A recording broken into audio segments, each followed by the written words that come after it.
හැම දිනෙකටම තෙරුවන් සරණ ප්‍රාර්ථනා කරනවා. අද දවසෙත් මේ පින්වතුන් සූදානම් වන්නේ ශුෂ්ක විපස්සනා භාවනාවේ කර්මස්ථාන දේශනාව සඳහා සම්බන්ධ වන්න. වැඩි විස්තර කියන්නේ නැහැ. පුරුදු යෝගාවචරයන් වැඩ ඇවිල්ලා ඉන්නේ කියලා හිතාගෙන අලුත් කවුරු හරි කෙනෙක් ඉන්නවා නම් අපි විපස්සනාව පිළිබඳව කෙරීගෙන යන වැඩසටහනේ මේ වෙනකොට තරමක් දුරට කතා කරලා සෙසුව තමයි මේ කතා කරන්නේ. ඉතින් අහන් ඉන්න කමක් නැහැ අලුතින් ආවයි කියලා අපි දේශනා මේ වෙනකොට සකස් කරලා තියෙනවා. වැඩසටහන් ගණනාවක දේශනා දාන්න ඕන නිසා විශේෂම පාලි පන්තියට වගේ ලොකු ප්‍රයොරිටි එකක් දීලා අපි දේශනා ටික අප්ලෝඩ් කරනවා. ටිකක් තියෙන නිසා සංස්කරණය වෙන්න ටිකක් කල් ගත වෙනවා. නමුත් මම හිතන්නේ අද වෙනකොට අපිට අද ඉඳන් දාන්න පුළුවන් සියලුම දේශනාවන් ටික. එනිසා ඒවා අහලා මේවා තේරුම් අරගෙන භාවනා දිගටම කරන් ඉන්න. විශේෂයෙන්ම මේ වැඩසටහන ගැන කියන්නම්. මේකෙදි මම මෙතනදී කරන්නේ ධර්ම කාරණා ඉගෙනවීම. ඒ නිසා තමයි හිටගෙන මේක උගන්වන්න වෙලා තියෙන සමහරක් විටක. නමුත් විනය ශික්ෂාපද ඉක්මෙන් නැති වෙන්න රැකගත යුතු සෑම පරාසයක්ම රැකගෙන ඒ කටයුතු සිද්ධ කරන බව සිහිපත් කරන්නට ඕනි ආගන්තුකෙක් ඉන්නවනම්. විශේෂයෙන්ම අපි කියලා දෙන්න ඕනේ මේ වැඩසටහන භාවනා වැඩසටහනක්. මේක තේරුම් ගන්න මේක භාවනාවක්. මම මේව ලියලාම පෙන්නන්නම් ඔයගලන්ගේ ඔළුවට යන නිසා. මේක භාවනාවක්. ඒතර මේක අභිධර්ම පන්තියක් නෙමෙයි, විනය පන්තියක් නෙමෙයි, සූත්‍ර ධර්ම පන්තියක් නෙමෙයි. ඒවා වෙනම කතා කරන්න ඕනේ ලොකු මාතෘකා. ඒතර මේක ඇතුලේදී භාවනාව කියලා කියන්නේ මොකක්ද මේ? ඇත්තරම කල්පනාවක්නේ. එක්තරා ආකාරයකට ඔබ කරන යම්කිසි කල්පනාවකට කියනවා භාවිත කරන. ඒක ඇස් අරගෙන වේවා වහගෙන වේවා මොකක් හරි. කුසල ධම්මේ වඩේති භාවේතිති භාවනා. එහෙමයි කියන්නේ. කුසල ධර්මයන්ගේ වැඩිම මනස තුල. ඒ කුසල ධර්මයන්ට අපි අහු කරලා තියෙනවා ලෝකේ පවතින එක එක ධාතු. මේ පඨවි ධාතුව, ආපෝ ධාතුව, තේජෝ ධාතුව, වායෝ ධාතුව ආදී වශයෙන්. පඨවි, ආපෝ, තේජෝ, වායෝ කියන මේ ධාතුත් එක්ක යන ගමනේ මේකෙදි මම ආපෝ ධාතුවත් එක්ක බැඳිච්ච ධර්මකාරණා විස්තර කර මේ අභිධර්මකාරණා විස්තර කරන්න යන්නේ නැහැ. ඒකට හේතුව තමයි පින්වතුනි දැන් සමහර වෙලාවට අපි පඨවි කියන එක අපිට ගන්න වෙනවා ධාතු ස්වභාවයෙන්. එකක් ධාතු ස්වභාවයෙන් ගන්න වෙනවා. මේක හොඳට තේරුම් ගන්න. අනිත් එක විවහාර මාත්‍රයෙන්. ගන්න ඕනේ. ධාතු ස්වභාවයෙන් සහ විවහාර මාත්‍රයෙන් කියන්නේ පඨවි කියලා විවහාර කරන්නේ පොළවට. වසුන්දර කියලා කියනවානේ. පාලියෙන් ලස්සන වචන තියෙනවා මේකට. ධාතු මාත්‍රයක් කියලා ගත්තාම ඒක පොළව නෙමෙයි. ඒ පොළවේ තියෙන තද ගතිය දක්වන ස්වභාව ලක්ෂණ දක්වන ස්වභාවය. ඒකට හැදිච්ච සම්මුතිය තමයි ධාතු කියලා කියන්නේ. අන්න ඒ වගේ මේ වෙලාවේ අපි පඨවි ධාතුවත් එක්ක බැඳිච්ච අභිධර්ම කාරණා මේකෙදි විස්තර කරන්නේ. සමහරක් අභිධර්ම කාරණා මගෙන් අහනකොට ඒ අභිධර්ම කාරණාවන් වලට මම ධර්මානුකූලව ගොඩාක් උත්තර මේකට සපයන්නේ නැත්තේ මේක විතර්ක බහුල වුණා. භාවනාව විතර්ක වුණා. අන්න ඒක මතක තියාගන්න. මේකට විතර්කයේ ඇඩ් වුණා. විතර්කය. ඒ විතර්කය කියන එක එන්නේ ප්‍රපංච ගොඩ නැගීම පිණිස. යම් විතක්කේති තම්ප පංචේතිනේ. එහෙම අහලා තියෙනවා. යම් විතක්කේති තම්ප පංචේති. ප්‍රපංච කියලා කියන්නේ සංසාරේ ප්‍රමාද වෙන්න කරන කල්පනා. මේ භාවනාව මම කැමති නෑ විතර්ක ගොඩට දාන්න. නිකන් තර්ක කර තර්කානුකූල ඥාණයෙන් මේක තේරුම් ගන්න බෑ. මේකට දැන් ඕගොල්ලෝ මේකට වෛද්‍ය විද්‍යාව සසඳන්න යන්න එපා. ඕගොල්ලෝ මේකට අභිධර්මයේ සසඳන්න යන්න එපා. දැන් අභිධර්මයේදී ධාතු කියලා ගත්තාම 18 ධාතු. විභංග ප්‍රකරණයේ තියෙන 18 රස ධාතු කියලා. ධාතු 18යි. හැබැයි අපි මේ භාවනාවට ගත්තේ මේවා මේ වැදගත්. මොකද ඉස්සරහට යනකොට මේවා වැදගත්. මේ අපි කරන්නේ මොකද්ද කියලා දැනගෙන ඉන්න බෑ. අපි භාවනාවට ගත්තේ සාමාන්‍යයෙන් රූප වශයෙන් ගන්න පුළුවන් ධාතු 5ක් විතරයි. පඨවි, ආපෝ, තේජෝ, වායෝ, ආකාශ ධාතු. එච්චරයි ධාතු 5යි ගත්තේ. එතකොට මේක දැනට තව එකක් අපි ගන්න තියෙනවා විඥාන ධාතු. විඥාන ධාතුව කියන එක. විඥාන කියන්නේ හිත. තාම කතා කරේ නැති ලස්සන මාතෘකාවක්. මේක අනිවාර්යෙන් කතා කරන්න ඕනේ. කතා කරන දවසට කොහොම හරි එන්නත් ඕනේ. මේ ධාතු ගැන කතා කරගෙන යන්නේ අභිධර්මානුකූලව විවරණ කරන්න නෙමෙයි. අභිධර්මානුකූලව මේකේ තියෙන ලොකු විවරණයක්. මේ යන්නේ ස්වභාවයේ ලක්ෂණයේ ඇතිවීම නැතිවීම පෙන්වන්න ඉතින් පඨවි ධාතුවේ පැවැත්ම පිළිබඳව ඥානයක් ඇති කරලා තියෙනවා. නැතුව පඨවි ධාතුවේ සකස්ම පිළිබඳව නෙමෙයි. අනේ අභිධර්මයේ තියෙන පඨවි ධාතුවේ සකස්ම. මේ කියලා දෙන්න යන්නේ පඨවි ධාතුවේ පැවැත්ම. කවර ආකාරයකට. පැහැදිලිද? ඒතකොට යම් කිසි කෙනෙක්ට මේකේ අභිධර්ම පැත්තට එන්න ඕන නම් මම මේ විපස්සනා වැඩසටහන ඉවර වුණාට පස්සේ මගේ මේ වැඩසටහන් ටික අභිධර්මය සප්ත ප්‍රකරණයේ ඇසුරින් උගන්වන්න පටන් ගන්නවා. අනිවාර්යයෙන්ම ජීවිත හානියක් නොවිලා තිබ්බොත් පිකාට හරි ඔබට හෝ මට අභිධර්මයේ සප්ත ප්‍රකරණයේ ඇසුරින් උගන්වන්න ගන්නවා. සප්ත ප්‍රකරණයේ ඇසුරින්. ඒකෙදි අභිධර්මය අපි ඉගෙන ගමු. පටවි කියන්නේ මොකද්ද? කර්මජව ඇති වෙන රූප මොනවද? චිත්තජව ඇති වෙන රූප මොනවද? ඒවා කොහොමද ක්‍රියාත්මක වෙන්නේ? කොහොමද මිනිසුන්ට හීන පේන්නේ? කොහොමද මිනිසුන්ගේ මොලේ ක්‍රියාත්මක වෙන්නේ? මොකක්ද මොලේ සහ හිත? මේ ඔක්කොම අපි අභිධර්මයේ කතා. මේවට ඒ වැඩක් නෑ. එන අභිධර්මයේ වැඩක් නැද්ද? ධර්ම අවබෝධය කරන්නේ නෑ වැදගත්. ඒ මොකද අර ඇත්තටම පින්වතුනි මේක මෙන්න මේ වගේ. මේක තේරුම් ගන්න. වෛද්‍යවරයා සහ ලෙඩා. ඔන්න ඕක තේරුම් ගන්න. වෛද්‍යවරයා සහ ලෙඩා. ඔන්න දෙක වෙනස. මෙන්න මේ වෛද්‍යවරයාට අවශ්‍යයි අභිධර්ම. අභිධර්මය. විනය, සූත්‍ර, විසුද්ධි මාර්ගය, මිලිඳු නාගසේන ප්‍රශ්න මේ ඔක්කොම ඕනේ. වෛද්‍යවරයාට. ඇයි? මෙයා මේ සබ්ජෙක්ට් එක ඉගෙන ගන්න බෑ. භාවනාව මේ ඔක්කොම බැඳිලා තියෙනවා. ඒතර වෛද්‍යවරයාගේ භාවනාවත් එක්ක මේවා බැඳුනහම තමයි මේ වෛද්‍යවරයාට පුළුවන් ලෙඩෙක්ට බෙහෙත් දෙන්න. මේ වෙලාවේ ඔය පින්වතුන්ලව ගණන් ගන්නේ ලෙඩුන් හැටියට. වෛද්‍යවරුන් හැටියට නෙමෙයි.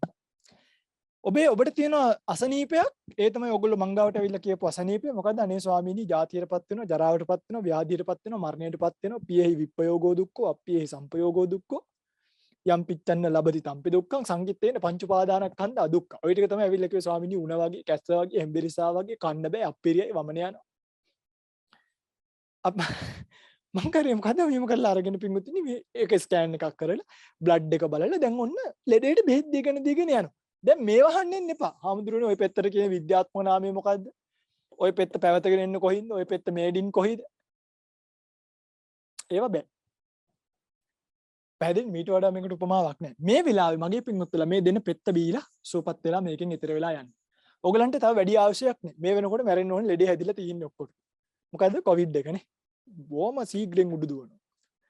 මේ මම අද ස්වාමීන් වහන්සේලාට කිව්වොත් අපි ඉන්න මේ 30න් අනිවාර්යෙන් 20ක්වත් මේකෙන් මැරෙන්න ඕනේ. ඒ කියන්නේ මැරෙමු කියලා නෙමෙයි. ලෝකේ යන පැවැත්ම දැක්කහම අනිවාර්යෙන්ම හිතා ගන්න පුළුවන් ස්වාමීන් වහන්සේලා මේකට ගොදුරු වෙයි. ස්වාමීන් මේකට තමයි ධම්මජ සංසිත් ගොදුරු වෙයි. හිත අනිද්දාට ඔයගලන්ට බලා ගන්න පුළුවන් මේ වෝල් එකේ තියෙන අනේ ස්වාමීන් වහන්සේට කොවිඩ් හැදිලා අපවත් වුණා. කියන්න බෑ පින්වතුනි මේ වසංගත කියන ඒවාට මේ සිල්වන්තකම් ගුණවන්තකම් ඒව වැඩක් නැහැ. සමහර කෙනෙක් මේ කතා කරන අන්තිම වැඩසටහන වෙන්න පුළුවන්. ඒ වෙන්න පුළුවන්. ඒ තමයි ජීවිතේ හැටි. ආයි මේ පස්සේ අනේ අපරාධනේ අපි මෙහෙම කරානේ අපිට මෙහෙම කරන්න බැරි වුණානේ. ජීවිතං උදයාත්තං සූර්යෝවිය දහවති. ඒක තමයි ජීවිතය යථාර්ථය. මේ වෙලාවේ මගේ පින්වතුන්ලට මරණය පෙනිපෙනි තියෙන. ඊතර වෙලා යන්න කෙනෙක් ඉන්නවනම් කරුණාකර ඊතර වෙලා යන්න පමා වෙන්නේ නැති. අඳුර වැටිගෙන එනවා. පමා නොවි ඊතර වෙලා යන්න. මේ වැඩසටහන විශේෂයෙන්ම මෙන්න මේ ඊතර වීමට බලාපොරොත්තු වෙන ගෞතම බුදුරජාණන් වහන්සේගේ ශාසනයේ ප්‍රතිඵල ගන්න බලාගෙන කෙනෙක් ඉන්නවනම් එයාව ඍජුවම ඉලක්ක කරන වැඩසටහන. ගෞතම බුදුරජාණන් වහන්සේගේ ශාසනය ඉතිරි වෙලා යමෙක් ඉන්නවනම් පින් එක්ක යන්න පුළුවන්. එයාට අවශ්‍ය කරන ධර්ම කාරණා දෙන වැඩසටහනක් තමයි මේක. මේක තමයි නීඩ් එක. මේක අවශ්‍යතාවය තේරුම් ගන්න. අනාගතේ වෛද්‍යවරු වෙන්න බලන් ඉන්න අයට ඒගොල්ලන්ටත් මේක උපකාරයි. උපකාරක ධර්මතා පාරමිතා වශයෙන් පිරලා කවදා හරි ඊතර වෙන්න ඕනේ දවසට මේ තරම් ලොකු වීරියක් දරන්න නැතුව ඊතර වෙලා යන්න පුළුවන්. නිසා මේක ප්‍රධාන අරමුණ ගෞතම බුදුරජාණන් වහන්සේගේ ශාසනය නිර්වාණය සාක්ෂාත් කරන පිංගුතු. එහෙම පිංගුතුල්ලට අපි කතා කරගෙන ආව පඨවි ධාතුවේ කොටස් 20. මම හිතන්නේ පඨවි මම හරියට කියන්න ඕගලන්ට තේරෙන්නේ. පඨවි කොටස් 20 අපි කතා කරා. මතකයිනේ? කේසා ලෝමානකා දන්තා තචෝ මන්සන්හාරු වට්ටි මිච්ඡා කියලා කතා කරා. ඊළඟට ආපෝ කොටස් 12ත් මේ වෙනකොට කතා කරලා ඉවරයි. 32ක් ඉවරයි. මේ එක දෙයක් කියන්න ඕනේ. 32ක් ඉවරයි.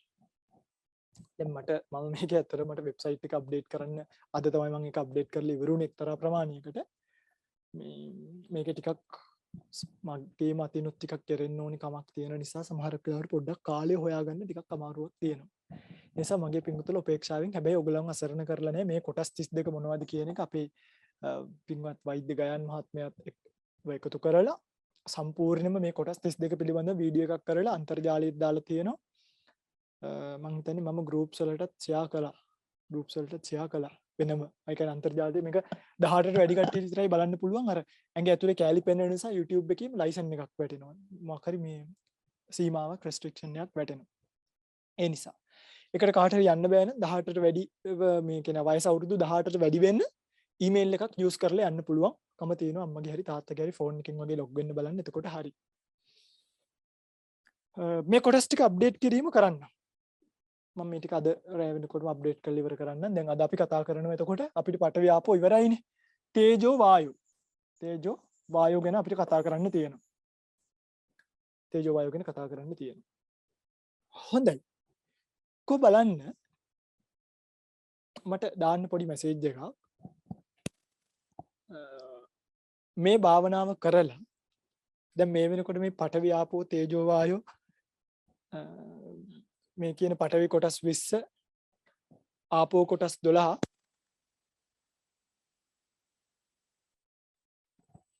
ආපෝ කොටස් 12 මේ වගේ ඇතුලේ මගේ පින්වතුන්ලට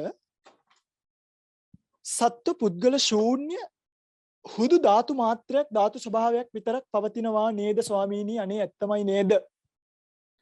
අනේ ඇත්තටම ලේ කියන්නේ සත්ව පුද්ගල භාවයක් පැනවිය නොහැකි නිකන් ඔයගලන්ගේ සාන්ද්‍රණයක්. නිකන් හිම අපි නිකන් ගලාගෙන යන ස්වභාවයක්. නිකන් වතුර වගේ ස්වභාවයක් විතරයි නේද?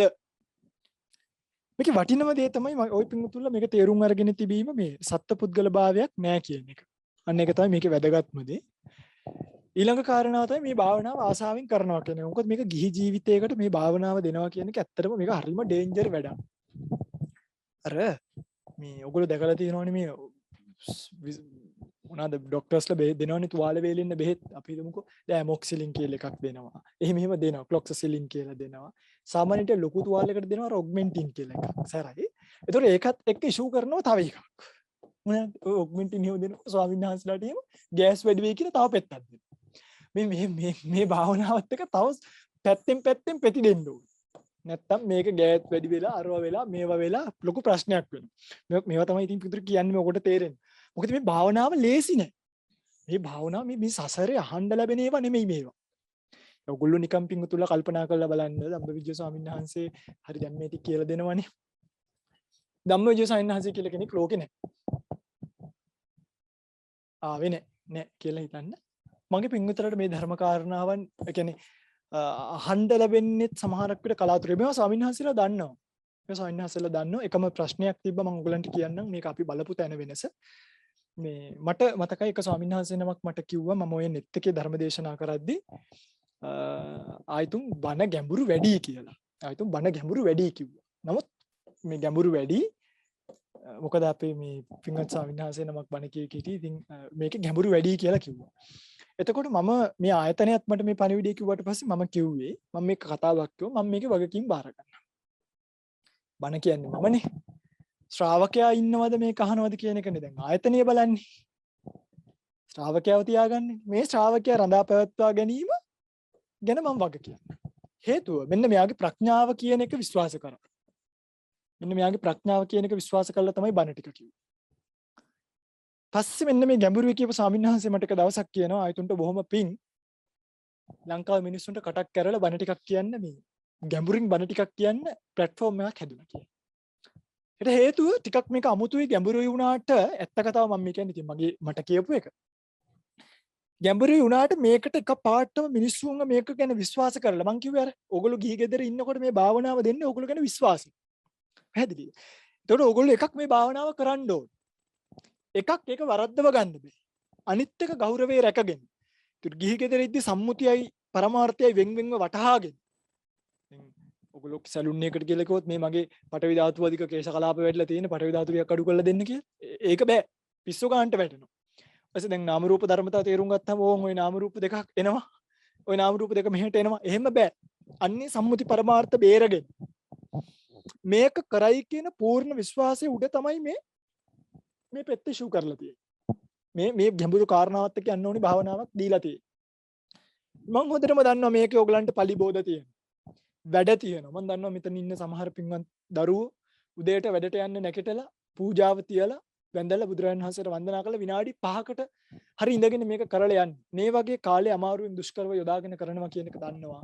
හැබැයි මම කියන්නේ මේක මේ වෙලාවේ කරගත යුතුමයි. ආයි මේක එන්නේ නැහැ පිටුතුනි. මම මායි මේ වැඩසටහන කරත් මේ තරම් කියලා දෙන්න මට හිතෙන එකක් නැහැ.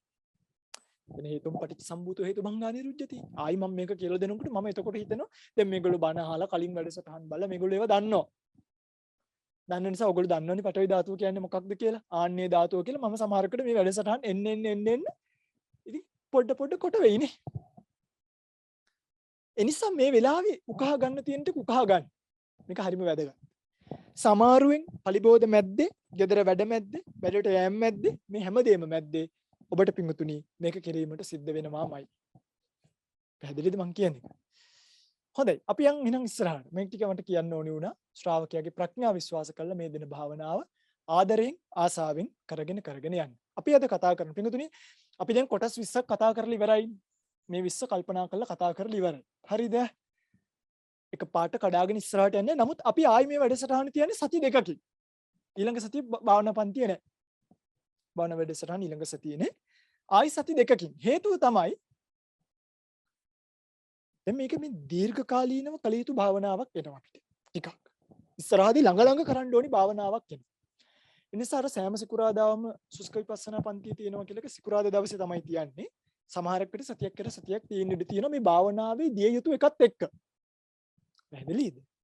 කාට හරි දැන් සතිපතා මාව බලන්න වගේ වුණාක් තියෙනවා නම් එන්න මෙහෙ. ඊට බල්ලෙන්න පුළුවන්.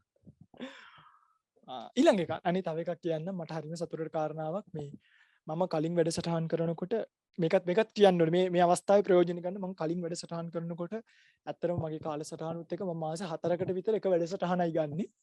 ඒකටත් 60 දෙනෙක්ට 70කට තමයි එන්න පුළුවන් මොකද ඒ ශාලා පහසුකම් එක්ක. හැබැයි දැන් මේ සතිපතා කරන වැඩසටහන මේක හරි වටිනවා. මේකෙදි 1000 2000ක් භාවනා කරනවා සමහරක් වෙලාවට සතිපතා හම්බ වෙලා. ඒකට මම ඇත්තටම කැමති මම ඉදිරියට උනත් මම බොහෝ විට උත්සාහ කරනවා මේ අර රිට්‍රීට් වගේ කරනවා නම් අපි ගෙනල්ලා මෙහි කරලා භාවනා කරනවා මිසක් වැඩසටහන් එළිය වෙනම සංවිධානය කරන්නේ නැහැ. මේක හරි පහසුයි. අපිට මෙතන ඉඳන් බොහෝ පිරිසකට ආමන්ත්‍රණය කරන්න හැකියාව ලැබෙන නිසා. මේක මට ගොඩක් අම්මලා තාත්තලා කතා කරලා කිව්වා අනේ මගේ ස්වාමීන් වහන්සේ දවසට 4 පාරක් 5 පාරක් භාවනා කරනවා ඔබ වහන්සේගේ වචන කනේ රැව් දෙනවා සතිපතා. ඒ නිසා අපි භාවනාවට ඉඳ ගන්නවා ස්වාමීන් වහන්සේ වෙනදට වඩා පුදුම ආසාවක් පුදුම උමනාවක් පුදුම ඕනෑකමක් මේකට තියෙනවා. අන්න ඒ නිසා මේ භාවනාව ගොඩක් අයට පත්‍යං වෙලා තියෙනවා කියලාත් මට කියන්න ඕනකම තියෙනවා. අපි පඨවි කොටස් 20 කතා කරා. අපි යනවා ඊළඟට පඨවි ආපෝ කොටස් 12 කතා කරා. අපි යනවා තේජෝ වායෝ කොටස් වලට. තේජෝ කොටස් 4ක් තියෙනවා. එක තමයි සංතාපන. බෝඩ් එක දිහා බලන්නකෝ එතකොට තේරෙයි. බෝඩ් එක දාලා දෙන්නම්. සංතාපන තේජෝ ධාතුව. තේජෝ ධාතුව. සංතාපන තේජෝ ධාතුව. 2 ගිරාපන. සංතාපන ගිරාපන තේජෝ ධාතුව. 3 පරිධාන තේජෝ ධාතුව. මේක කොහේ හරි ලියාගත්තත් කමක් නෑ. මම ආපහු වෙබ්සයිට් එකේ අනේ දායිනේ කියලා ඉන්න එපා. මම මේ කිව්වට ඊට මට ඕවා බැරි වෙනවා. චිත්තක්ෂණේ රූප කලාපය ඔක්කොම අනිච්චයිනේ. සංතාපන ජිරාපන පරිධාන පාචක. පාචක තේජෝ ධාතුව. බලන්න මේ බෝඩ් එක දිහා බලාගෙන ඉන්න. සංතාපන ජිරාපන පරිධාන පාචක. මේ තේජෝ ධාතු 4යි. පඨවි ආපෝ තේජෝ. මේ මොකද්ද තේජෝ ධාතු කියන්නේ මේ ඇවිල්ලා පිටින් ශරීරයේ උණුසුමේ ස්වභාව 4ක්. කරන කාර්යය අනුව වෙනස් වීමකට දක්වල වෙනස් වීමකට භජනය කරලා තියෙනවා. ඒ පාචක තේජෝ ධාතුව ගන්න මේ මම මේක එකින් එක කියලා දෙන්න මොනවද කියලා. පාචක. මම මේ ඉස්සරහා තියෙන ටික මකලා මේකෙන් වෙන කාර්යය ලියන්නද? එතකොට මගේ පිටුතුනට මේක පැහැදිලි හොඳට. මම මේ තේජෝ ධාතුව කියන එක වහන්නම්. හරිද? මකලා ඔන්න ලියනවා. මේකෙන් වෙන්නේ ආහාර දිරවීම. මොකද්ද? ආහාර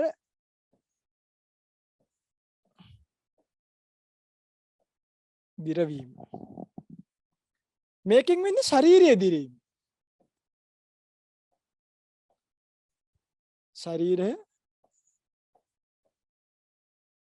ශරීරයේ දිරීම. ශරීරයේ දිරවන්නේ ඒකෙන්. මේකයි මොකද්ද බලමු. මේ සංතාපන කියන්නේ උණුසුම් ස්වභාවය. උණුසුමක් දැනෙන්නේ අපිට. අපිට නිකන් උණ වැඩි වෙන්නේ. උණුසුම් ස්වභාවය. උණුසුම් ගතිය කියලා දාන්නම්කෝ. උණුසුම් ගතිය. පරිධානකින් කරන්නේ දැවිල්ල ගතිය. දැවිල්ල. මම උපමාවකට මේක දාන්නම්. S වගේ. ඔය අපිට S දැවිල්ල එහෙම ගන්න. කපුව දැවිල්ල, S දැවිල්ල. ආන්නේ ගන්න මේක. දැන් පිටුතුනි මේක මෙහෙම උණුසුම් වර්ග 4ක් බුදුදහමේ තිබ්බට අපි මේක මේ විද්‍යාව පැත්තෙන් බැලුවහම මෙහෙම මේ එක එක ආකාරයේ උණුසුමක් ගැන කතා කරනම අඩුයි කියලා තමයි වෛද්‍යවරු සාමාන්‍යයෙන් කියන්නේ. මේ අපිට දැන් වෛද්‍ය විද්‍යාවේ හැමදේම අප්ඩේට් වෙනවනේ ටිකින් ටික. ඒ නිසා අපිට මේකේ අප්ඩේට් එකක් නැහැ. අපිට හැමදේම මේ වැඩසටහන් වලට කලින් වෛද්‍යවරුන්ට කතා කරලා දැන් කොහොමද අප්ඩේට් එකක් තියෙනවද උණුසුම් ධාතුවේ කියලා අහන්න බෑනේ. ඒ නිසා සමහරක් විට මේකේ අප්ඩේට්ස් ටික එන්න පුළුවන්. නමුත් අපි මේක ගැන කල්පනා කරන්න කතා කරන්න උත්සාහ කරපු සෑම අවස්ථාවකදීම අපි දැක්ක දෙයක් තමයි මේ උණුසුම මේ වෙන දැන් ශාරීරියේ දිරණ උණුසුම වෙනමයි ආහාර දිරවීම උණුසුම වෙනමයි වෛද්‍යවරුන්ට කියන්නේ වෛද්‍යවරුන්ට නෙමෙයි මේ කියන්නේ වෛද්‍ය විද්‍යාවට හඳුනා ගැනීමට වෛද්‍ය හෝ වෙනත් විද්‍යාවකට හඳුනා ගැනීමට හැකියාවක් ලැබිලා නැහැ. තියෙනවා නම් ඒ අප්ඩේට් එකක් මොකක් හරි ඇවිල්ලා ඇති. නමුත් මට කියන්න ඕනි උනේ බුදුරජාණන් වහන්සේගේ දර්ශනයේ තියෙන තියුණු බව බලන්න පින්වතුනි මේ උණුසුමින් කෙරෙන කෘත්‍යයන් 4ට මේක බෙදලා දැක්වුවා. ඔයගොල්ලෝ ආහාර දිරවීම කියලා එක ගත්තොත් ඔයගොල්ලෝ දන්නවනේ ඔයගොල්ලෝ කන ආහාර ඔක්කොම ගිහලා ආමාශය තැම්පත් වෙලා ඕක කුඩා අන්ත්‍රය මහා අන්ත්‍රය වගේ තැන්වලදී කුඩා අන්ත්‍රයේදී මේක දිරීමකට ලක් වෙනවානේ. අපි මේ සාමාන්‍යයෙන් කියනවනේ කාබෝහයිඩ්‍රේට් ඊට පස්සේ ප්‍රෝටීන් මේද වගේ මේවා දිරීමට ලක් වෙනවා විටමින් khනිජ ලවණ මේ දේවල් තියෙනවා අර තුන ප්‍රධාන වශයෙන් දිරීමකට ලක් වෙනවා. ඒතර ඒවා දිරවන්නේ මේ ශ්‍රාවය වෙන යුසකින් කියන. ඒ තැන් වලින් කුඩාන්තරෙන් ශ්‍රාවය වෙන යුසකින්. ඒ දිරවීම සිද්ධ කරන්නේ උණුසුම කියන එක හඳුනා ගැනීමකට ගිහිල්ලා නැහැ. හැබැයි සාමාන්‍යයෙන් දල වශයෙන් සෙන්ටිග්‍රේඩ් 40ක විතර උණුසුමක් සාමාන්‍යයෙන් ශරීරයක රඳවගෙන ඉන්නවා කියලා දක්වලා තියෙනවා මේ ආහාර දිරීම සිද්ධ වෙන. ඒකයි ඔය ඉස්සර වෛද්‍යවරු කියලා තියෙනවා කියලා මට මේ ડોක්ටර් කෙනෙක් කිව්වා. උණ වැඩි වුණාම දිරවන්න අමාරු කැම જાති දෙන්න එපා. මොකද ඒ උණුසුමත් එක්ක මේක බැඳිලා තියෙනවා. උණ වැඩිම ආවොත් දිරවන්න අමාරු කැම જાති දෙන්න එපා. මේකේ පැවැත්මක් තියෙනවා මේක දිරීමට සම්බන්ධ උණුසුම. පැහැදිලිද මම මේ කියන්නේ? එතකොට අපි ගන්නකෝ මේක පරිධාන ඇස් දැවිල්ල කියන එක. මේ ඇස් දැවිල්ල. මේ ඇස් දැවිල්ල කියන එකට මම මේ අද වැඩසටහන් කලින් වෛද්‍යවරයෙක් එක්ක කතා කරා මේ ගැන. මට ඇත්තට මේක පොඩි කාරණාවක් දැනගන්න ලංකාවේ තුල මේකට වාර්තා වෙන ලොකුම රෝගය මොකක්ද? ඩ්‍රයි අයි. කියන්නේ ඇස් වල මේ දවස්වල ගොඩක් ඕක ඇති කම්පියුටර් ඉස්සරහා මේ ඉස්සරහා හිටියාම අපේ ඇස් දෙක මේ වියලෙනවා. ඒ වියලීම නිසා මේ ඇස් දැවිල්ල ආදී හට ගැනීම හැකියාවක් තියෙනවා. බලන්න අර කඳුළු ගතිය වියලීම නිසා උණුසුම් ගතිය වැඩි කරනවානේ. නැත්නම් කඳුළු වලින් මේ තෙත රඳවගෙන තියෙනවනේ. ඒක අඩු වෙනකොට මොකද වෙන්නේ? උණුසුම් ගතිය වැඩි කරනවානේ. ඒක බලන්න බුදුරජාණන් වහන්සේ ඒක පරිධාන තේජෝ ධාතුව කියලා තේජෝ ධාතුවේ ස්වභාවයක් විදිහට දක්වපු හැටි.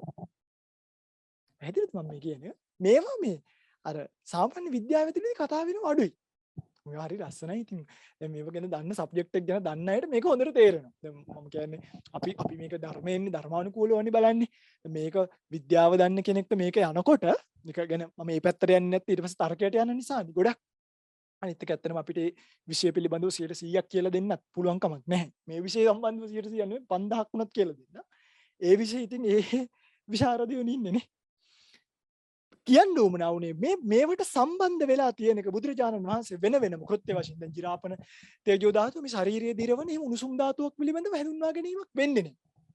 පොඩි කාලෙදි පොඩි ළමයි ලොකු කාලෙදි ලොකුයි වෙනම දිරීමක් විතරක් වෙන්නනවා මිසක් වෙනම උණුසුමක් හඳුනා ගන්න මේ කියන්නේ ශරීරයේ පවතින එක ආකාරයේ උණුසුම් ගති 4ක් ගැන. පැහැදිලිද මම මේ කියන එක? මොනවාද? සංතාපන, ජිරාපන, පරිධාන, පාචක. සංතාපන කියන්නේ පිටුතර ඇඟේ තියෙන උණුසුම් ගතිය.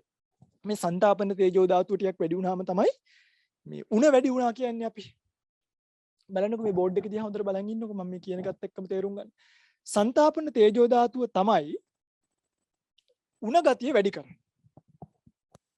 මම මේ දල වශයෙන් කියන්නේ එකක් දෙකක්. හරිද? ජිරාපන තේජෝ ධාතුවෙන් කරන්නේ මේ අපේ ශාරීරිය දවනවනේ නේ. මේ රූප කලාප හැමතිස්සෙම දැවි දැවි ගිහිල්ලා අන්තිමට මලානික වෙනවන්නේ නේ. එහෙම ෆ්‍රෙෂ් දැන් ඉබ්බට එහෙම වෙනවා. ෆ්‍රෙෂුත් නෑ ඉතින්.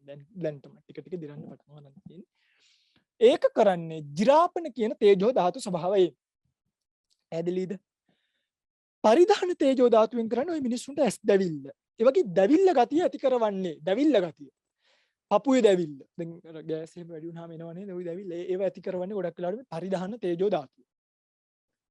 පාචක තේජෝ ධාතුවෙන් කරන්නේ ඕගොල්ලෝ කන බොන ඒවා අවශ්‍ය උණුසුම රඳවල මේ ධාතු ස්වභාවයෙන් ඇති. පිටින් ඔය ආයුර්වේද විද්‍යාව බලන්න දැන් ආයුර්වේදය ගත්තට පස්සේ ආයුර්වේදයේ තියෙන මේ තුන්දොස් කිපීම කියලානේ. වාපිත්සෙම්. වාපිත්සෙම්. වාත පිත්තසෙම ඒව කිපුණට පස්සේ ධාතු වල කිපීමට තමයි ඒගොල්ලෝ බෙහෙත් කරන්නේ. හොඳට බලන්න. දැන් පෞගේ දවසක ඔය ආයුර්වේද සම්බන්ධ වැඩ කරන වෛද්‍යතුමෙක් ආවේ. ඒ කිව්වේ සස් ආකාශ ධාතුව ගැනත් කතා කරනවා. ඒ වගේ ඇතුලෙන් තමයි අර තෙල් බෙහෙත් පවා ඒව ත්‍රූ තමයි යන විදියට මේක හදලා තියෙන්නේ. මේ එක වචනයක් මට ඇහුනේ. මම ඒ ගැන ඇත්තට මේ විෂය ගැන දන්නේම නැහැ. නමුත් ඒ අවකාශ ධාතුව ඇතුලේ මේ තෙල් බෙහෙත් ගමන් කරන සෝ කියන්නේ මේ බුදුරජාණන් වහන්සේගේ ශාසනය පදනම් වෙලා තමයි ලෝකේ සෑම විද්‍යාවක්ම බිහි වෙන්නේ. සෑම දෙයක්ම බිහි වෙන්නේ. මේ කතාව බුදුරජාණන් වහන්සේ නිසා පෙන්නනවා තේජෝ ධාතුව අධික දේව. දැන් බලන්න මගේ රත්තරන් පිටුදේ මට කියන්න ඕනේ උනේ මෙච්චර. දැන් මේ ඕගොල්ලොන්ටවත් ඕගොල්ලෝ දන්නවද ඕගොල්ලන්ගේ ඇඟේ තියෙන උණුසුම් ගතිය? දැන් මම පොඩ්ඩක් මෙයාට උණුසුම වැඩි කරලා දෙන්න ඕනේ. හොඳට බලන්න. එහෙම නෑ. මේ තේජෝ අර ගින්නේ තියෙන ගින්න දන්නේ නෑ මම මේ ඇවිලෙනවා කියන්නේ. එතන සත්වයේ පුද්ගලෙක් නෑනේ. ගින්නේ ඉන්නවද සතෙක් පුද්ගලෙක් නෑනේ. මේ සංතාපන තේජෝ ධාතු ඔයගොල්ලෝ භාවනා විදි කල්පනා කරලා බලන්න ඔයගලන්ට ටක්කෙටම තේරෙනවා මේක. කිසිසේත්ම මෙයාට සත්ව පුද්ගල භාවයක් පැනවීමේ හැකියාවක් නැහැ. මේ උණුසුම් ගතිය එක ගතියක්. ඒක ස්වභාවයක්. ඒක හැටියක්. මේ ශරීරය තුල ක්‍රියාත්මක වෙන්නේ. මනුෂ්‍යගේ චුතියත් එක්ක මේ දේවල් යන අපිට පවත්ත අපි ආහාර දිරවන ඒක අපි දාන්නේ ඒක ශරීරය හැදිලා තියෙන එක. කර්මජව, චිත්තජව, ඍතුජව, ආහාරජව මේවා එක එක ආකාරයෙන් හටගන්නේ. පරිධාන තේජෝ ධාතුව කියන එක අපි හටගන්නන එකක් නෙමෙයි. මට දැවිල්ල හැදිලා. මගේ ඇස් දැවිල්ල. ඒවා ඒ කිපීම් මාත්‍රයෙන් හටගන්න ධාතු මාත්‍ර විතරයි. ධාතු කියන්නේ සත්වයක් පුද්ගලයෙක් නෑ. නිස්සත්තු නිජ්ජීවෝ ශුන්‍යෝ. අන්න එතන ධාතු මාත්‍ර පමණි ධාතු මත්ත. දවසාවින්නසලා දානි වළඳනකොට ප්‍රත්‍යවේක්ෂාවක් කරනවනේ. පටිසංකායෝනිසෝ පිණ්ඩ පාතං පටිසේවාමි නේව මදායන මණ්ඩනාය විභූෂණාය යාවදේ විමස්සකාය සටිතිය යාපනාය විහිංසෝ ප්‍රතිය. ඕම කියලා ධාතු මත්ත මේ වේතං යදියා. මේ ධාතු මාත්‍රයක් විතර. කෑමක දන්නේ ගියේ බඩට කියලා බඩ දන්නේ ආවේ කෑම එකක් කිය. එයා දන්නේ නැහැ මේ ටික තියාගන්න ඕනේ මේ ටික එක සිස්ටම් එකකට මේ දේවල් සිද්ධ වෙනවා. ඒ වෙන්නේ මේ ධාතු ස්වභාවය නිසා. අන්නේ ධාතු කියලා කියන්නේ ධාතු මත්ත මේ වේතං යදිදා. පින්ඩ පාතු. පරිමු. මේ ධාතු මාත්‍රයක් විතරයි. ඒකයි ප්‍රත්‍යවේක්ෂාව කරනකොට අපේ ඔළුවට එන්න ඕනේ. මේ කාපු කෑම එක දන්නේ නැහැ. ගියේ මේ ධම්මවිජය සයන්ස් එකේ බඩ ඇතුළට කියලා. බඩ දන්නේ නැහැ ආවේ කෑම එකක් කියන්නේ. හුදු ක්‍රියාවලියක් විතරක් වෙලා. බලන්න මේ සයන්ස් එකේ දාහනේ වෙලාවේදී ප්‍රත්‍යවේක්ෂාත් සිවුර පරවද්දි බලන්න ධාතු මත්ත මේ වේතන් යදි දැන් සිවුර දන්නේ නැහැ නේ. දැන් ඉන්නේ ධම්මවිජය සයන්ස් ගංගේ කිය. මේ සිවුර මං හිට පොඩි ස්වාමීන් වහන්සේ නමකට දීලා උන්වහන්සේ පරව ගත්තොත් සිවුර දන්නවද? මං ඊටි ධම්මවිජය හඳුරන් ගංගේ දාද ඉන්නේ අහවල් ස්වාමීන් වහන්සේ ගංගේ එකේ. ධාතු මාත්‍ර පමණ. ඊළ කල්පනා කරා. මේක මේ භාවනා සටහන මම අද ඇතුළත් කරලා තියන්න. අද ඇතුළත් කරනවා අනිවාර්යයෙන්. හරි අද ඇතුළත් කරනවා අනිවාර්යයෙන්. මේක ගන්න. භාවනා සටහන මම දාලා තියන්න. මේ කතාව ඔයගලන්ට තේරෙනවා ඇති කියලා හිතනවා. මම හිතන්නේ මේක ගැන මට වැඩි විස්තර කරන්න ඕනේ නැහැ. මේකේ සරල කාරණාව තමයි මේ හතර මේ උණුසුම් ශාරීරිය දිරීම දැවිල්ල ආහාර දිරීම කියන මේ ගති. මේවා ටික පොඩ්ඩක් ඔළුවේ තියාගෙන ඉන්න. හරි මම යන්නම් උඩට. ඊට පස්සේ අපි යනවා වායෝ ධාතු. වායෝ කොටස් 6ක් තියෙනවා. වායෝ කොටස් 6යි පිටුනේ. හරිද?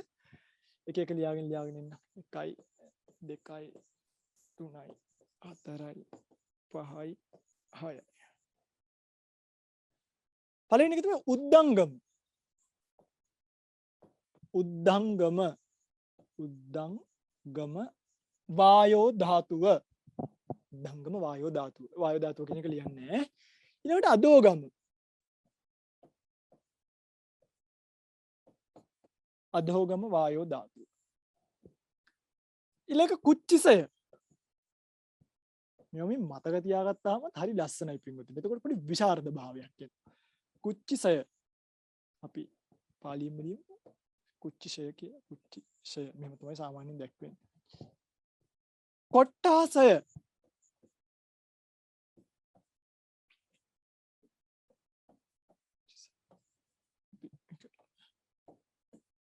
සයන්න දා.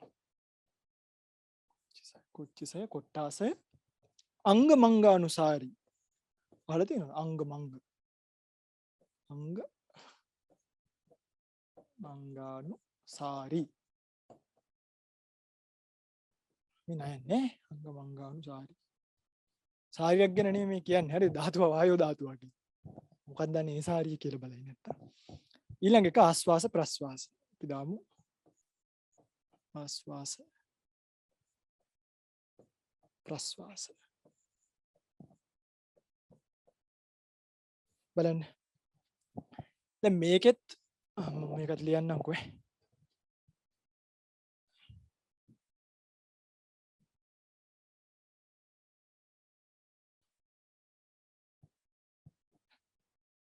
මොනවද මේක ඔයගොල්ලෝ දන්නවනේ මේ හුස්මත් එක්ක බැඳිච්ච එක කියලා මම එහෙම ලියන්නම්. හරිද? මේක තේරුම් ගන්නනේ ඕනේ. අපේගේ ගන්න හුස්ම ආස්වාස ප්‍රාස්වාස කියන්නේ ඒක හුස්මත් එක්ක බැඳිච්ච සිද්ධිය.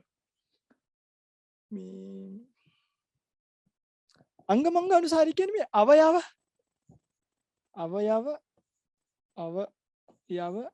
සැලවීම. මෙයා කරන්නේ ඒක. අවයව සැලවීම.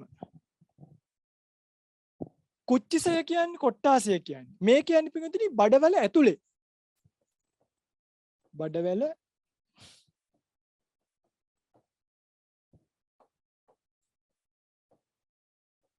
ඉඩමැදි නිසා එකම පිටුවේ ලියා ගන්නවා. බඩවැල ඇතුලේ හැසිරෙන ධාතුව. බඩවැල ඇතුලේ. මෙයා ඉන්නේ බඩවැල ඇතුලේ. කුච්චිසය කියන්නේ බඩවැලින් එළියේ. බඩවැල එළියේ. බඩවැල එළියේ නෙමෙයි බඩවැලින් එළියේ එන්න ඕනේ ඈ. මේක ලියන්නේ තේරුම් ගන්න. බඩවැලින් එළියේ. උද්දංගම කියන්නේ උඩු අතට ශරීරයේ උඩු අතට ක්‍රියාත්මක වෙන එක වායෝ ධාතුව. උඩු අතට යන එහෙම ලියමු.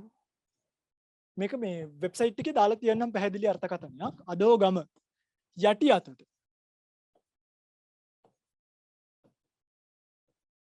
යටි අතට යන මොනවද මේ? එහෙනම් අපි බලමු මේ මොනවද කියලා පින්වතුනි. වායෝ ධාතුව ආදී කොටස් 6යි. උද්දංගම මේ කියන්නේ මේ ශාරීරික යටපැත්තේ නම් හිම උඩට එන එක සුළං ප්‍රමාණය. අර ඕගලන්ට මේ ඉක්ක යන්නේ. ඒ ඉක්ක මෙහෙම උඩට එන්නේ නේ. අනේ උඩට ගෙන්නන්නේ. මෙන්න මේ අද මේ උද්දංගම. ඊට පස්සේ වමනේ එන්නේ. දැන් බලන්න වමනේ දානකොට මේ ඕන දන්නවනේ දාලා වමනේ දානකොට මේ අපිට නවත්ත ගන්න බෑනේ නේ. අපිට නවත්ත ගන්න ඕන මේක මෙහෙම එනවා එළියට. කොහොමනෝ කඩාගෙන ඉන්නවනේ. ඒ එන්නේ යට ඉඳන් උඩට අර උද්දංගම වායෝ ධාතුව. ඊට පස්සේ වමනේ යනවා කියන්නේ ඕනේ කැතයි මේක. මොන මේ උද්දංගම වායෝ ධාතුව ටිකක් ආවා. වාව කියන්නේ කාපුවත් උඩට තල්ලු. මෙහෙම අපි බඩට දාපුවා අමාරුවෙන් ගිලපුවා ඔක්කොම ආයි තල්ලු කරන් එනවනේ. මාර වේට්ටයක් තියෙන පිටුනේ මේකට. අදෝගම කියලා කියන්නේ උඩ ඉඳන් යටට. දැන් මල මූත්‍ර ඒවට තල්ලුවක් දාන්න එපා. එංගෙන් මෙහෙම තල්ලුවක් දාන්න ඕනේ. ඔටෝ යන්නේ නැහැ. අන්න ඒව සිද්ධ වෙන්නේ මේ අදෝගම ධාතුව. යටි අතට යන දේ. කුච්චිසය කියන්නේ බඩවැලින් එළිය යම් කිසි වායෝ ධාතුවක් හැසිරෙනවන යම් ක්‍රියාවක් කරලා ඒවා කුච්චිසය කිව්ව. කොට්ටාසය කියන එකේදී එළිය ඇතුලේ මේ බඩවැල ඇතුලේ ක්‍රියාත්මක වෙන වායෝ ධාතුව කියලා කිව්වා. අංගමංගානුසාරී කියලා කියන්නේ දැන් මේ අපි මෙහෙම අත උස්සනවනේ. මේ අත උස්සනකොට මේකේ පොඩි අභිධර්මානුකූල ක්‍රියාවලියක් තියෙනවා. ඒ තමයි මුලින්ම අපිට සිතවිල්ලක් පහළ වෙන්න ඕනේ. අපි දැන් මම මෙහෙම ඉන්නවා. මොන් දැන් මට මෙතනට අත උස්සන්න ඕනේ. හරිද? මම මෙහෙම ඉඳලා මට හිතෙනවා දැන් අත උස්සන්න ඕනේ කියලා. ඕක විද්‍යාව කියලා දෙන්නේ මේ මොළයට පණිවිඩයක් ගිහිල්ලා මොළෙන් අර පේශි වලට සම්බන්ධ වෙලා පේශි වලින් ආපහු මෙහෙම අත උස්සන්න උදව් කරනවා කියලා එහෙම කතාවක් නේ බුදුරජාණන් වහන්සේගේ ශාසනයේ මේක මාර ඇත්තක්.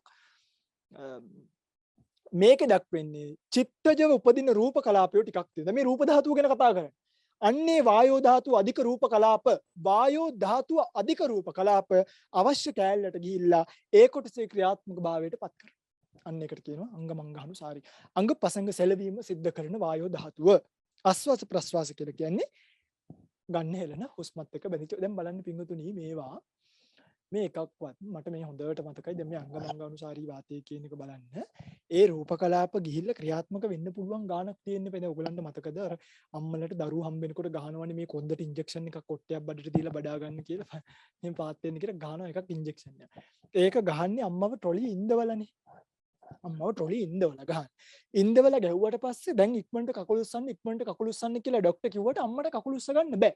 හේතුව ඒ තරම් වේගෙන් මේක එහාට ගිහිල්ලා අර කකුල් දෙක පණ නැති වෙලා යනවා. අම්මගේ කකුල් දෙක ළඟ ඉන්න නර්ස්ලා තමයි උස්සලා සමහර කර උඩින් තියන්නේ. ඔහොම තමයි මේක වෙන්නේ.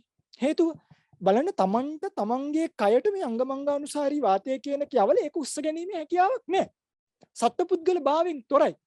යම් කිසි නිද්‍රාවකින් මේක නිද්‍රාවටපත් කරොත් යම් කොටසක් ඒ කොටසින් මේ ධාතුව ක්‍රියාත්මක වුණේ නැති වුණොත් ඔයගලන්ට පුත් කරන්න බෑ. ඒක අංශභාගය දුනා මේ කොටස් දැන් ඔයගලන්ට අංශභාගය මෙහෙට නිද්දට හැදෙනවා. එතකොට බලා ගන්න මෙහෙම අත තියෙනවා. මෙහෙම උස්සන්න ඕනේ ඇඟෙන් ෆුල් වේට් එක දානවා. උස්සන්න ඕනෙම කියලා හිතනවා ඉස්සෙන්නේ. එනු උස්සන්න ඕනෙම මට මතකයි මේ. ඔය මේ ඇත්තටම මට මතකයි කියන්නේ අංශභාගය හැදිලා මතකයි නෙමෙයි.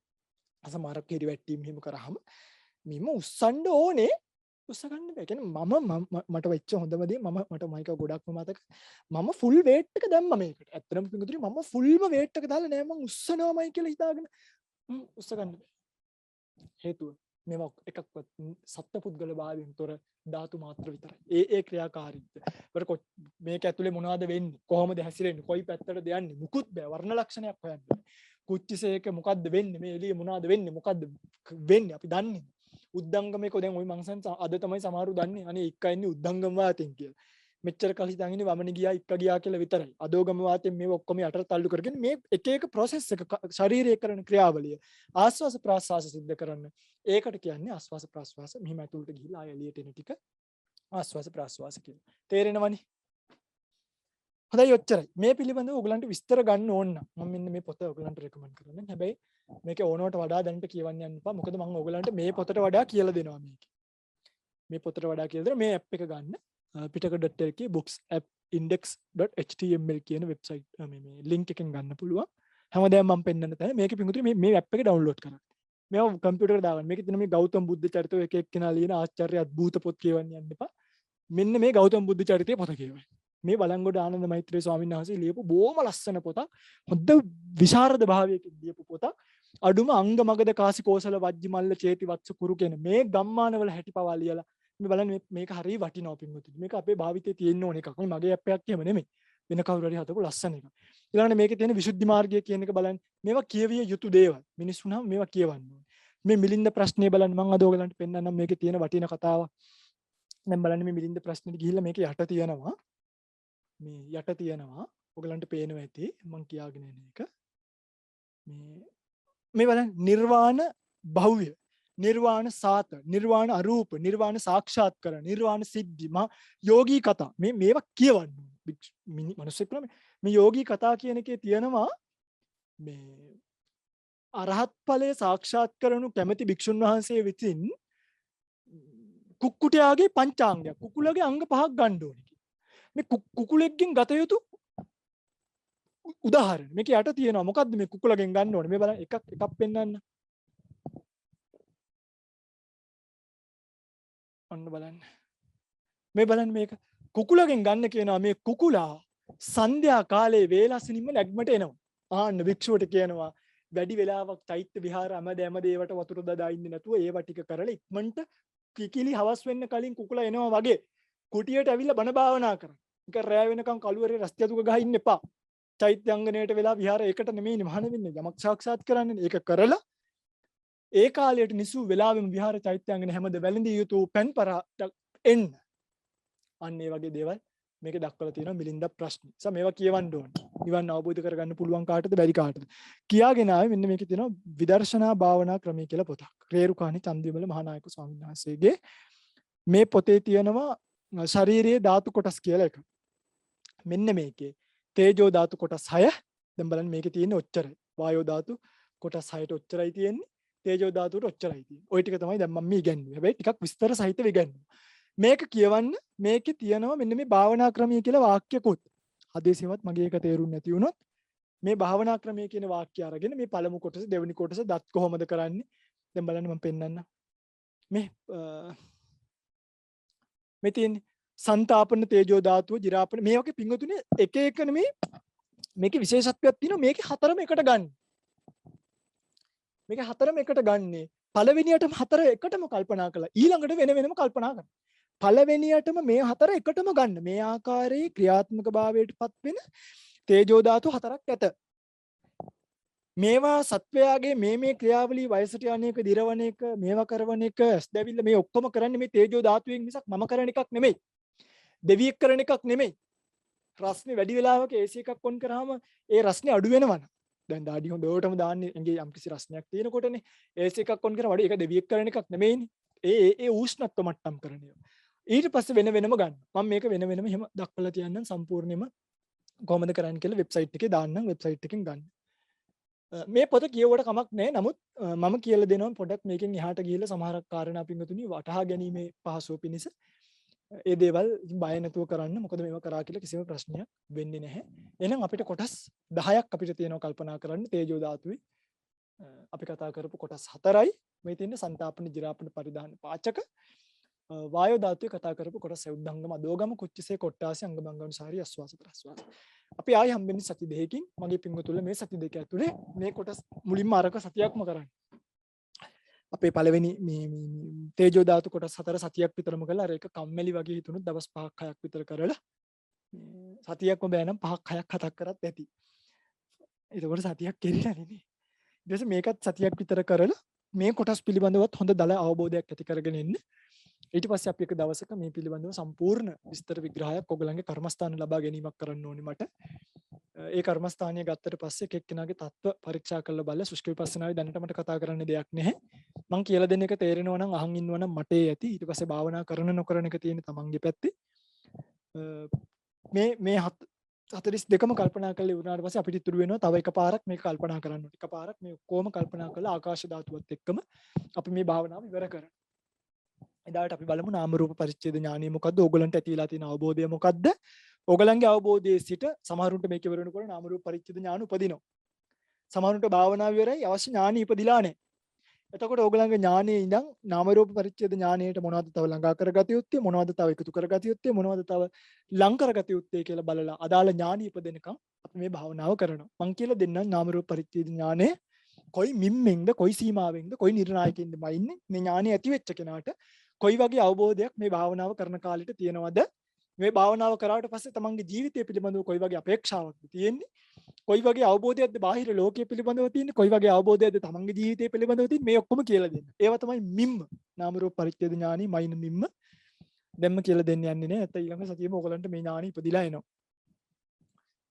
සහිමින් සැරේ භාවනා කරගෙන යන්න මේ කුසල් ඔවුන්ගේ පාරමිතාවන් සුවසේම පූර්ණීය කරගන්නට හේතු වේවා පාරමී වේවා කියලා ප්‍රාර්ථනා කරමින් අදට මේ වැඩසටහන අපි අවසන් කරන්න. ඔබ සියලු දෙනාට සම්මා සම්බුදු සරණයි.